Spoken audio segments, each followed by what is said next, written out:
અરે જોજે બરોબર, જો પેલી ગાડી અથડાઈ જશે યાર. હજુ તને આવડતું નથી બરોબર. અરે પડી જઈશ તું ત્યાં. ખાડો છે, થોડું દોડતો ખરો. ક્યાં છે ત્યાં ધ્યાન? ભણવા બેસ બરોબર. તને તારા ભવિષ્યની ચિંતા હોવી જોઈએ.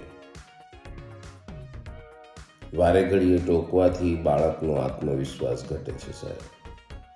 એને એક વખત પડવા દો. પડશે, આખડશે, ઊભો થશે, વાગશે. એને ફક્ત એટલું જ કહો, મટી જશે ભાઈ. ફરીથી રૂજ તો આવી જશે, સમય એનું કામ કરશે. એનો આત્મવિશ્વાસ બુલંદ કરવો હોય ને તેના નિર્ણયો એની જાતે લેવા દો. વારે ઘડીએ કહેવાથી એના અડખા તમે જ થશો. હા, તમે એના સારા ભવિષ્ય માટે જ કહો છો, પરંતુ વધારે પડતું ઘૂંટણ એ પણ એક આત્મહત્યા જ છે સાહેબ. અને આ એક ઘંટડી છે. જો એ તમારી છુપાવતો થઈ ગયો હોય તેનો મતલબ એ કે તમે એ જે હવે કહે છે એ સ્વીકારતા નથી, અને એટલા માટે જ એ દરેક વસ્તુ તમારાથી છુપાતો થઈ ગયો છે.